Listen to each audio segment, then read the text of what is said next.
గతంలో రాష్ట్ర ప్రభుత్వం వెలువరించిన 287వ జీవో ప్రకారం తమకు స్టైఫండ్ పెంచాలని గత కొద్ది రోజులుగా జూనియర్ డాక్టర్లు చేపడుతున్న సమ్మెపై రాష్ట్ర ప్రభుత్వం స్పందించకపోవడంతో సమస్య ముదురుతోంది. అందులో రాష్ట్రంలో అతిపెద్ద ఆసుపత్రి కేజీహెచ్లో తీవ్ర పని భారంతో 1000 మందికి పైగా పనిచేస్తున్న జూనియర్ డాక్టర్లు సైతం సమ్మెకు దిగడంతో అమాంతంగా వైద్య సేవలు కుంటుపడ్డాయి. వీరు సోమవారం నుంచి ఎమర్జెన్సీ సేవలు కూడా బహిష్కరించారు. వీరి సమస్యపై ప్రభుత్వం స్పందించకపోవడంతో రోగులు నానాయాతన పడిపోతున్నారు. ఓపీ, ఎమర్జెన్సీ వార్డులతో పాటు ఇతర వార్డుల్లో కూడా జూనియర్ డాక్టర్లు లేక తక్కువ సంఖ్యలో ఉన్న ప్రభుత్వ డాక్టర్లు పనిభారం మోయలేకపోతున్నారు. నర్సులకు జూనియర్ డాక్టర్ల బాధ్యతలు అప్పగిస్తున్నారు. సకాలంలో అందని వైద్య సేవలతో రోగులు ఆవేదన చెందుతున్నారు. ప్రభుత్వం జూనియర్ డాక్టర్లను విధుల్లోకి తీసుకోవాలని ప్రభుత్వం ఆదేశిస్తోంది. కానీ 287వ జీవో ప్రకారం వారికి స్టైఫండ్ పెంచడానికి ప్రభుత్వం సుముఖంగా లేదు. అయితే తాము ముందు నుంచి స్టైఫండ్ పెంచాలని ఆందోళన చేస్తున్నా ప్రభుత్వం స్పందించకపోవడం వల్ల ఇలా రోడ్డెక్కాల్సి వచ్చిందని జూనియర్ డాక్టర్లు ఆవేదన చెందుతున్నారు. ప్రభుత్వం స్టైఫండ్ పెంచకపోవడం వల్ల వైద్య సేవల్లో నాణ్యత లోపిస్తుందని జనం చర్చించుకుంటున్నారు. కేజీహెచ్లో వైద్య సేవలు సకాలంలో అందక రోగులు విలవిల్లాడిపోతున్నారు. వార్డుల్లో రోగుల అవస్థలు దయనీయంగా కనిపిస్తున్నాయి. జూనియర్ డాక్టర్లు వారి వేదనను వారి నిరసనల ద్వారా ప్రభుత్వానికి, ప్రజలకు వ్యక్తం చేస్తున్నారు. నిరాహార దీక్షలు, నిరసన ప్రదర్శనలు చేపడుతున్నారు.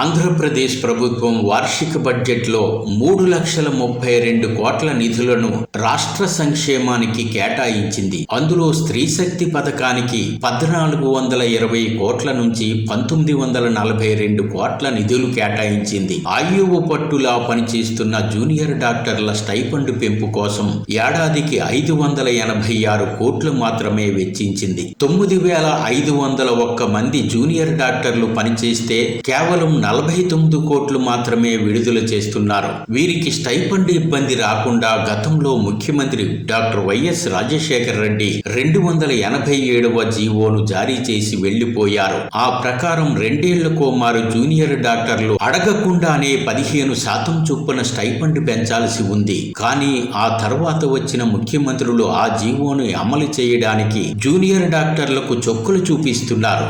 ఉచిత పథకాలకు ఇస్తున్న ప్రాధాన్యత జూనియర్ డాక్టర్ల స్టైఫండ్ పెంచడానికి మాత్రం ఇవ్వడం లేదు. ప్రభుత్వ వైద్యులు పోస్టింగ్లు పెంచడం లేదు. ఉన్న వైద్యుల రిటైర్మెంట్ వయసు 62 నుంచి 65 ఏళ్లకు పెంచడంతో ఉన్న జూనియర్ డాక్టర్లకు ప్రభుత్వ వైద్యులుగా అవకాశాలు రావడం లేదు. దీనికి తోడు ప్రభుత్వ ఆసుపత్రుల్లో వేల సంఖ్యలో ఉద్యోగాలు ఖాళీ ఉండడంతో వాటిని భర్తీ చేయకపోగా ఆ భారాన్ని జూనియర్ డాక్టర్లకు అప్పగిస్తున్నారు. వారికి శిక్షణ పేరుతో ప్రభుత్వ ఆసుపత్రుల్లో పని గంటలు పెంచేశారు. ఒక్కో జూనియర్ డాక్టరు 24 గంటల నుంచి 36 గంటలు కూడా పనిచేస్తున్నట్లు వాపోతున్నారు. ఇంతలా పనిభారం మోపి వీరికి స్టైఫండ్ పెంచకపోవడం వల్ల వారిలో తీవ్ర ఆవేదన వ్యక్తమవుతోంది. గడిచిన 2 దఫాలుగా వీరికి స్టైఫండ్ పెంచలేదు. అంటే ఇంతవరకు తమకు 2 మార్లు 15% చొప్పున కోల్పోయిన స్టైఫండ్ను పెంచి ఇవ్వాలని జూనియర్ డాక్టర్లు ఒత్తిడి తెస్తున్నారు. అయినా ప్రభుత్వం మాత్రం ఏదో దయాదాక్షిణ్యం అన్నట్లు 3% ఇస్తాం, 5% ఇస్తామంటూ చర్చల ద్వారా చెబుతుండడాన్ని వారు జీర్ణించుకోలేకపోతున్నారు. జూనియర్ డాక్టర్లకు చట్ట ప్రకారం అమలు చేయాల్సిన జీవోను అమలు చేయకుండా ప్రజలు కోరని ఉచిత పథకాలకు నిధులు వెచ్చిస్తున్నారని జనం చర్చించుకుంటున్నారు. మేము ఇప్పుడు ఇక్కడ గత వారం నుంచి సమ్మె చేస్తున్నాము. మెయిన్లీ మా డిమాండ్స్ 3 అండి. ఒకటి, మాకు ఇప్పుడు మేమైతే స్టైఫండ్ హైక్ మొదటిది. అందులో ఇప్పుడు ఇన్ఫ్లేషన్ దృష్టిలో పెట్టుకొని మేము 30% అయితే అడగడం జరిగింది. కానీ గవర్నమెంట్ దానికి అంత అనుకూలంగా చెప్పకపోయేసరికి అట్లీస్ట్ వాళ్ళు ప్రతి 2 సంవత్సరాలకి పెంచుతానన్న 15% హైక్ అన్న అడిగాము. ఆ 15% హైక్ కూడా ఇవ్వకపోగా 3% ఇస్తానని లాస్ట్ స్ట్రైక్ స్టార్ట్ చేసే ముందు జరిగిన చర్చల్లో అయితే వాళ్ళు మేము 3% ఇస్తాం, మా గవర్నమెంట్ డబ్బులు లేవని చెప్తున్నారు. మా రెండో డిమాండ్, రిటైర్మెంట్ ఏజ్ ఒకటి 60 నుంచి 62కి పెరిగింది. ఇప్పుడు 62 నుంచి 65కి పెంచుతామన్న ప్రపోజల్ అయితే వచ్చింది. అలా 65కి అలా పెంచితే కనుక కొత్తగా ఉండే పోస్టులు అవి ఓపెన్ అవ్వవు. దానివల్ల కూడా ఇబ్బంది ఉంది. అది కూడా మాకు అంగీకారం కాదు. మూడోది, non clinical branches biochemistry, anatomy, physiology, pathology అవన్నిటిలోనూ ఎంఎస్సి బీఈడి చేసిన వాళ్ళు లేటరల్ ఎంట్రీ ద్వారా 1 year కోర్స్ చేయించి 1 year ట్రైనింగ్ ఉండి దాని తర్వాత డైరెక్ట్ అసిస్టెంట్ ప్రొఫెసర్కి కింద పోస్ట్ చేస్తున్నారు. ఆ పర్సంటేజ్ కూడా పెంచారు.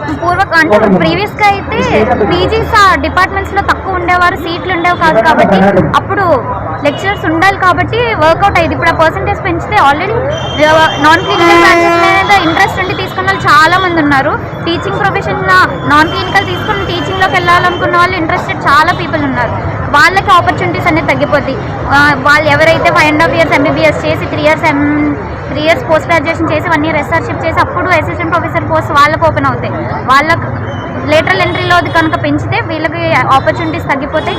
అండ్ నార్మల్గా ప్రతి ఎంబీబీఎస్ గ్రాడ్యుయేట్ కూడా హాస్పిటల్లో 2nd year నుంచి హాస్పిటల్లో ఉండి పేషెంట్ చూస్తూ చదువుకుంటాడు. నార్మల్గా బుక్స్ చూసి చదివేది కాదు మా చదువు అయితే. పేషెంట్ చూసి పేషెంట్ బట్టి దాన్ని సిమ్టమ్స్ డయాగ్నోసిస్ అవన్నీ దాన్ని బట్టి చదువుతాం. ఇట్స్ లాంగ్ 8 years, ఇంకా జీవితాంతం చదవాల్సిందే మెడిసిన్ అనేది. అలాంటి మెడిసిన్ ప్రొఫెషన్లో ఓన్లీ లేటరల్ ఎంట్రీస్ ద్వారా ఆ ప్రొఫెసర్స్ని ఆ లెక్చరర్స్ని పెంచడం అది న్యాయం కాదు. ఈ స్ట్రైక్ అనేది ఇప్పుడు ఈ ప్రొటెస్ట్ మేము గత వారం నుంచి చేస్తున్నాం. వారం నుంచి ఏంటి ఓన్లీ నాన్ ఎమర్జెన్సీ సర్వీసెస్ మాత్రమే ఆపాము, ఓపీడీ, ఐపీడీ అలాంటివి. కానీ నిన్నటి నుంచి ఈ వారం నుంచి చేస్తున్నాం. గవర్నమెంట్ ఏ మాత్రం పట్టించుకోలేదు. అందుకని మేము నిన్నటి నుంచి ఎమర్జెన్సీస్ కూడా ఆపాము. గవర్నమెంట్ మా రైట్స్ మాకు ఇచ్చే వరకు ఈ మొత్తం ఇది రాష్ట్ర వ్యాప్తంగా జరుగుతుంది. ఇచ్చే వరకు మేము ఈ ప్రొటెస్ట్ అయితే ఆపము. ఈరోజు మా డే 8 ఆఫ్ స్ట్రైక్ అండి. నిన్నటి నుండి అయితే ఎమర్జెన్సీస్ అన్ని అయితే బాయ్కాట్ చేయడం జరిగింది. మా డిమాండ్స్ అయితే ఒకటే, గవర్నమెంట్ మాకు ఇవ్వాల్సిన 15% హైక్ కూడా గత జనవరి నుండి ఇవ్వాలి. అది కూడా ఇప్పటిదాకా ఇవ్వలేదు. ఎన్నో రిప్రజెంటేషన్స్ ఇచ్చినా కూడా అదైతే ఇంకా ఇవ్వలేదు. ఇప్పుడు ప్రస్తుతం మనందరికీ తెలుసు ధరలన్నీ పెరుగుతున్నాయి, ఇన్ఫ్లేషన్ పెరిగింది. సో దానికోసం మేమైతే 30% హైక్ అయితే డిమాండ్ చేస్తున్నాం. కానీ గవర్నమెంట్ అయితే అది కూడా ఇవ్వకుండా ఓన్లీ 3% ఇస్తామంటున్నారు. సో అదే మాకు కొంచెం బాధాకరంగా ఉంది. సో మేమైతే 15% స్ట్రైక్ అది హైక్ కోసం అయితే డిమాండ్ చేస్తున్నాం. సో ఈ రోజు నుండి అయితే నిన్నటి నుండి ఎమర్జెన్సీస్ అయితే అన్ని బాయ్కాట్ చేయడం జరిగింది. సో మా ప్రభుత్వం మా డిమాండ్స్ వినాలని మేము కోరుకుంటున్నాం. జనాలు ఏమనుకున్నారంటే వీళ్ళకి బాగానే సంపాదిస్తారు కదా అనుకుంటారు, కానీ ఆన్ గ్రౌండ్ రియాలిటీ పనిచేసేదానికి వచ్చిన పీక్ అయితే అసలు సంబంధమే లేదు. షిఫ్ట్ జరిగిందంటే 36 hours చేస్తాం, 72 hours చేస్తాం, కానీ దానికి మాకు వచ్చే స్టైపెండ్కి అయితే అసలు సంబంధమే లేదండి. సో గవర్నమెంట్ మాకు ముందుగానే ఇస్తానంది 15% హైక్, అది గవర్నమెంట్ ప్రపోజలే ఇస్తాను, ఎవ్రీ 2 yearsకి పెంచుతానండి. ఈ 2026లో ఇవ్వాల్సిన 50% అయితే ఇంకా ఇవ్వలేదు. ఆగస్ట్ కూడా వచ్చేసింది కాబట్టి సో దానికోసం మేము స్ట్రైక్ చేస్తున్నాం. ఇంకోటి ఏంటంటే రిటైర్మెంట్ ఏజ్ కూడా, అది కూడా ఏంటంటే రిటైర్మెంట్ ఏజ్ పెంచడం వల్ల ఏంటంటే ఇప్పుడే కొత్తగా ఎవరైతే జాయిన్ అయ్యారు అసిస్టెంట్ ప్రొఫెసర్ గారు వాళ్ళకి కానీ వాళ్ళకైతే వాళ్ళు ఇంకా హై పొజిషన్స్కి వెళ్ళడానికి అయితే ఛాన్స్ అయితే ఉండదు. ఎందుకంటే కొత్త జనరేషన్ వాళ్ళు ఇంకా వాళ్ళ ప్రొఫెషన్లో ముందుకు వెళ్ళడానికి లేకుండా ఇంకా పెద్దవాళ్ళే ఇంకా 65 years దాకా ఉండడం కూడా వాళ్ళకి కూడా అది ఆపర్చునిటీ ఉండదని చెప్తాం. అండ్ మా 36 hours ప్లస్ డ్యూటీస్ ఉంటాయి. అండ్ ఓన్లీ జస్ట్ బేసిక్గా ఫుడ్ కూడా ఒకసారి బ్రేక్ ఉండదు, కంటిన్యూస్ డ్యూటీస్ ఉంటూ ఉంటాయి. మాకు అలా డే ఆఫ్స్ అలాంటివి ఏమి ఉండవు. ప్లస్ అకాడమిక్స్ కాకుండా నాన్ అకాడమిక్ వర్క్స్ కూడా చాలా ఉంటాయి. అన్నీ బ్యాలెన్స్ చేసుకుంటూ వస్తుంది. ప్రాపర్ రెస్పాన్స్ అనేది రాలేదండి ఇప్పుడు వరకు. మేము అడిగిన 40% హైక్కి 3% ఇస్తామన్నారు. వర్బల్ ఇన్సూరెన్స్ కూడా సరిగ్గా రాలేదు. మాకు ఇన్వెటింగ్ కూడా ఇన్సూరెన్స్ ఇక్కడ మేము ఇక్కడ పీజీస్ అందరూ ఇక్కడ పోస్ట్ గ్రాడ్యుయేట్స్ అందరూ నైట్ షిఫ్ట్ చేసి 36 కొన్నిసార్లు 36 గంటలు కూడా డ్యూటీ చేస్తున్నారండి. వాళ్ళకి తగిన వేతనం కూడా స్టైపెండ్ వాళ్ళు ఇవ్వట్లేదండి. చాలామంది బయట స్టేట్స్ నుంచి వస్తున్నారు, వచ్చి ఇక్కడ బయట ఇక్కడ హాస్టల్స్ కూడా ఫెసిలిటీస్ సరిగ్గా లేక బయట ఉంటున్నారు. వాళ్ళకి ఇక్కడ కనీసం నెలకు 20,000 సుమారు పైన ఖర్చు అవుతుంది. సో వాళ్ళు ప్రభుత్వం ఇచ్చిన స్టైపెండ్ మాకు సరిపోవట్లేదు. సో వాళ్ళకి మేము కొత్తగా కూడా అడగట్లేదు, వాళ్ళు ముందుగా ప్రతిపాదించిన జీవో దాని ప్రకారం ఇమ్మని చెప్తున్నాం. కానీ వాళ్ళు ఏమో 3% ఇస్తాం, 30% ఎక్కడండి, 3% ఎక్కడండి. అసలు వాళ్ళ చివరికి కనీసం 15% ఇవ్వడానికి కూడా ఒప్పుకోవట్లేదు. మేము ఇప్పుడు వాళ్ళు ఒప్పుకోకపోవడం వల్ల మేము ఇప్పుడు నాన్ ఎమర్జెన్సీ సర్వీసెస్ ఫస్ట్ బంద్ చేస్తాం. కానీ వాళ్ళు రెస్పాండ్ అవ్వకపోవడం వల్ల ఇప్పుడు ఎమర్జెన్సీ సర్వీసెస్ కూడా బంద్ చేస్తామండి. ప్రభుత్వం మేము అడిగిన డిమాండ్ 15% స్టైపెండ్ అడిగి దానికి ఒప్పుకునే వరకు మేము ఇక్కడ స్ట్రైక్ ఆపే ప్రసక్తే లేదండి.